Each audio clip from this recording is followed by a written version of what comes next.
Donc cette communication s'articule sur deux parties. La première partie, il s'agit de la situation, de quelques chiffres épidémiologiques sur la situation épidémiologique du Covid dans le monde, dans l'Afrique et dans notre pays, l'Algérie. Puis la deuxième partie de cette présentation, on va voir ensemble l'expérience du CHU Nimsus dans la recherche des biomarqueurs inflammatoires dans le cadre du Covid-19. Alors, quelle est la situation épidémiologique dans le monde? Jusqu'à présent, on a recensé 179 millions de cas ont été recensés jusqu'à présent, avec près de 3,8 millions de décès ont été enregistrés jusqu'à présent. Pour le top 10 des pays dans le monde, on trouve à la tête du liste les États-Unis d'Amérique, avec à lui seul 33 millions, et puis suivi par l'Inde, le Brésil, et puis d'autres pays, la France, la Turquie, la Russie, etc. Et on retrouve en 10e position, on retrouve la Colombie. Ces 10 pays, à eux seuls, représentent environ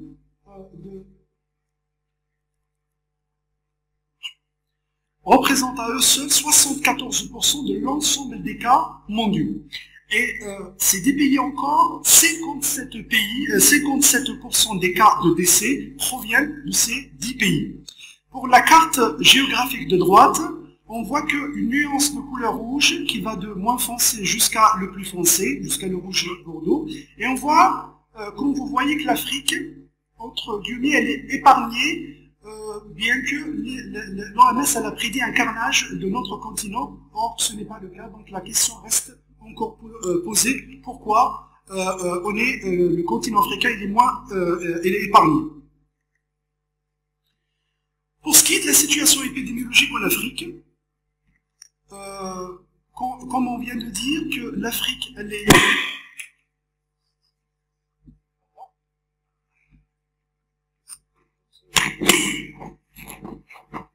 Pardon. Donc l'Afrique, elle est épargnée entre guillemets, toutefois, on a enregistré 3,8 millions dans les deux cas recensés jusqu'à présent, avec 112 000 cas de décès jusqu'à présent. Pour les pays les plus touchés, vous voyez sur la carte en rouge bordeaux, on voit que le Maroc, la Tunisie, l'Égypte et l'Afrique du Sud qui sont les 4 pays les plus touchés en Afrique. Ces 4 pays à eux seuls, ils représentent 61% de l'ensemble des cas enregistrés en Afrique, avec près de 75% des cas de décès émanant de ces 4 pays. Pour ce qui est de l'Algérie, la situation épidémiologique en Algérie, on a enregistré jusqu'à présent 136 000 cas, avec 3 641 cas jusqu'au 15 juin 2021. La carte, le graphe qui est de droite, on voit 4 épisodes, de 3 à 4 épisodes. Le premier épisode, pardon, ça remonte au début de l'épidémie, c'était en mars-avril, et puis le deuxième épisode, c'était en juillet, et puis le troisième épisode, et qui est le plus important, c'est le novembre-décembre. Et maintenant, à partir du mois de mai dernier, on assiste à une recrudescence de nombre des cas. Pour les 2 premiers épisodes les plus importants, le premier épisode en juillet 2020, là le maximum de cas a été enregistré le 24 juin, c'est 675 cas ont été recensés ce jour-là, et puis la moyenne d'hospitalisation c'était 10 588,4 patients par jour. Lors du deuxième épisode, qui est dans novembre 2020, on a enregistré le maximum de malades, c'était le 24 novembre. On a enregistré 1133 cas, avec une moyenne d'hospitalisation de 6 751,3 patients par jour. Ce graphe, il représente la mortalité en Algérie. Vous voyez que la mortalité, elle ne dépasse pas, elle est aux alentours de 2,6, 2,66, qui avoisine à peu près la mortalité qui est enregistrée un peu partout dans les différents pays dans le monde. Et on a enregistré lors de avril, mars-avril, on a enregistré le taux de mortalité le plus élevé. On peut expliquer ça par le début de l'épidémie, la maladie elle était à l'époque moins maîtrisée et on n'utilisait pas de corticoïdes, etc. Et puis, vers novembre-décembre, on a eu aussi un autre pic qui a avoisiné 20 malades, 20 décès, voilà, vers novembre et décembre. Maintenant, j'arrive à la deuxième partie de cette présentation. Il s'agit de présenter le résumé des résultats de l'expérience du CHU-Bienne-Sousse dans la recherche des biomarqueurs inflammatoires. Comme vous voyez, ce sont les deux papiers qui ont été publiés dans deux revues. Le premier papier, c'est dans la revue Cytokine et le deuxième, c'est dans la revue Journal of Leukocyte Biology. Donc on va voir le premier papier, le résumé des résultats du premier papier. Alors 153 patients ont été diagnostiqués Covid, ont été enrôlés dans cette étude, diagnostiqués sur la base d'un faisceau d'arguments cliniques, radiologiques et biologiques, avec bien entendu une PCR et des tests sérologiques qui sont positifs. Et le recrutement a été fait entre mars 2020 et juillet 2020, c'est-à-dire plus exactement au début de l'épidémie. Ces 153 malades ont été scindés, ont été répartis en deux groupes en fonction de la classification de l'ANS. 73 patients ont été classés non sévères et 80 patients ont été classés sévères. Malheureusement, on déplore le décès de 42 entre ces patients, ces 80 patients sévères.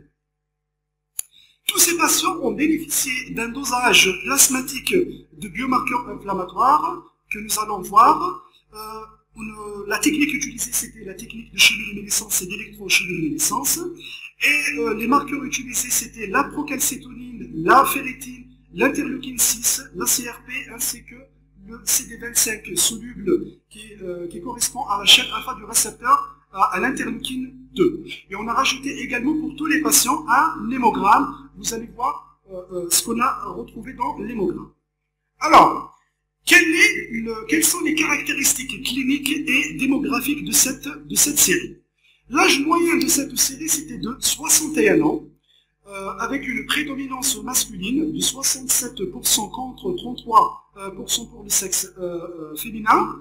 Alors, chez 68% de cette population avait des comorbidités telles que l'hypertension, le diabète et d'autres pathologies sous-jacentes. On a, comme je viens de le dire, on a déploré le décès de 42 patients, soit 25% de cette série. Pour ce qui est de la comparaison entre le groupe sévère et le groupe non sévère, nous avons retrouvé une différence très significative en termes de l'âge. Je pense que la présentation de tout à l'heure, ils ont retrouvé pratiquement la même chose. L'âge est impliqué. Donc, une différence très significative. En effet, le groupe sévère, généralement, ça touche les sujets âgés, au-delà de 65 ans. Pour ce qui est de les comorbidités, nous avons retrouvé également une différence significative, touchant essentiellement l'hypertension et le diabète. En effet, les patients qui passent vers vers l'état sévère, généralement ce sont des patients qui ont des comorbidités sous-jacentes. On arrive aux biomarqueurs inflammatoires et la sévérité. Nous avons démontré que la CRP, l'interleukine 6, le CD25, la chaîne alpha ou bien l'IL2R alpha, la PCT et la ferritine, qui sont des marqueurs qui sont très associés à la sévérité du Covid-19.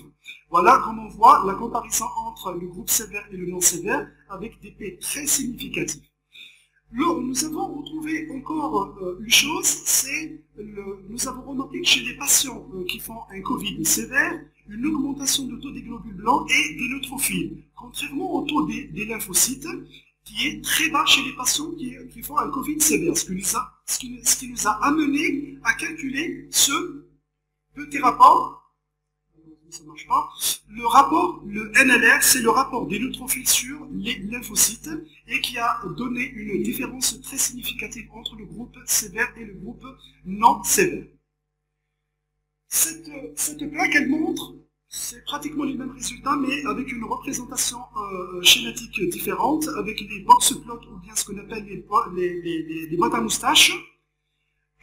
Le taux moyen de l'ensemble des biomarqueurs inflammatoires dosés est significativement plus élevé, voilà, chez les patients ayant des formes sévères comparées aux formes non sévères. Par contre, la boîte à moustaches, ces boîtes à moustaches, elles montrent les trois marqueurs. Voilà, la différence est très marquée, voilà, entre les marqueurs suivants, c'est l'IL6, la PCT et la CRP, comparé aux deux autres, c'est la ferritine et le CD25 soluble.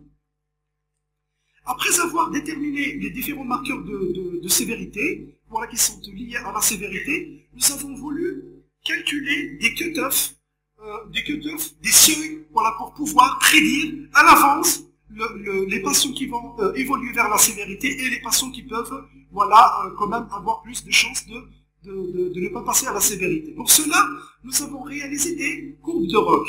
Des courbes de ROC, ce qui nous a permis de déterminer que l'IL6, la PCT et la CRP sont les marqueurs les plus performants pour prédire la sévérité chez les patients Covid-19. Les patients ayant un taux d'IL6 qui est supérieur à 44, voilà, ont 253 fois plus de risque d'aller vers la forme sévère, tandis que, et de façon moindre, les deux autres marqueurs, c'est la PCT et la CRP, au seuil proposé, c'est-à-dire que 138 pour la PCT et 123 mg litre pour la CRP. Voilà, ont 10 fois plus de risque de développer une forme sévère. Alors que nous avons réalisé une analyse multivariée, on est ressorti avec deux marqueurs, le NLR plus associé à l'IL6, il nous a donné, ce sont deux marqueurs indépendants qui sont les plus performants, voilà, pour prédire la sévérité avec une AUC, une surface sous courbe qui avoisine le 1 de 0,98. Tout à l'heure, c'était la sévérité. Maintenant, nous avons voulu aller un peu plus loin pour calculer des cut-offs. Des cut-offs pour prédire la mortalité cette fois-ci. Nous avons réalisé des courbes de ROC de la même manière. Nous avons retrouvé que l'IL6 et la PCT ressortent comme les meilleurs marqueurs prédictifs de la mortalité. Les patients ayant un taux d'IL6 supérieur à 83 picogrammes/ml ont 184 fois plus de risque d'évoluer vers le décès. Alors que pour la PCT, voilà, pour la PCT, un taux supérieur à 0,16 voilà, nanogramme/ml ont 61 fois plus de risque d'évoluer de périr de cette maladie. Alors, le biomarqueur, cette courbe, la courbe de survie, qu'on appelle le Kaplan-Meier, le cut-off proposé pour l'IL6 de 81 picogrammes/ml, on voit les patients qui ont le seuil moins de 80 picogrammes/ml, voilà, représentés en vert, et les patients qui ont plus de 83 picogrammes/ml, voilà, représentés par le rouge, et on voit dès le deuxième jour, là, la courbe qui se sépare, et on voit clairement que les patients qui vont évoluer vers le stade de sévérité et les patients qui vont évoluer favorablement. Cette fois-ci, nous avons voulu voir un peu l'histoire de l'impact et de l'influence des corticoïdes sur le Covid dans le cas des cas sévères. Alors nous avons comparé des patients non sévères et des patients sévères sans corticoïdes et des patients sévères qui ont reçu des corticoïdes. Alors regardez bien, nous avons retrouvé que l'IL6 et la CRP, ce sont des facteurs qui sont influencés par la prise des corticoïdes. Regardez bien, les non sévères, les patients non sévères et les patients sévères avec des corticoïdes, il n'y a pas de différence significative. Par contre, nous avons retrouvé que deux autres paramètres qui sont indépendants, qui ne sont pas influencés par la corticothérapie. Il s'agit de la PCT, la procalcitonine et le rapport NLR, qui ne sont pas influencés. Regardez, avec ou sans corticoïdes, il reste la même chose. Donc, ils peuvent constituer éventuellement deux marqueurs chez les patients qui ont pris des corticoïdes, les patients sévères qui ont pris des corticoïdes. Pour conclusion de ce premier papier, les formes sévères et mortelles du Covid-19 sont associées à des niveaux très élevés des marqueurs immuno-inflammatoires dans le sang périphérique. L'IL6, la PCT, l'NLR et la CRP peuvent constituer des marqueurs potentiels pour évaluer la forme sévère et la progression vers l'état critique. La détermination des seuils peut permettre d'identifier avec une grande précision et à un stade très précoce les patients nécessitant une immunosuppression, en particulier, surtout les patients qui sont candidats à la biothérapie à l'anti-IL6. Le niveau de la procalcitonine aussi, il a son intérêt pour guider la décision, soit on continue l'antibiothérapie ou bien on change l'antibiotique. Et l'IL6 pourrait également être un bon marqueur pour surveiller les patients atteints de la Covid-19 et guider aussi le traitement. Cependant, comme on vient de le dire l'avant-dernière plaque, la PCT et le NLR, ils peuvent constituer des marqueurs alternatifs précis et peu coûteux, et qui ne sont pas influencés par la corticothérapie. Pour ce qui est du deuxième papier, alors dans le premier papier, nous avons étudié essentiellement les marqueurs bio-inflammatoires. Alors pour le deuxième papier,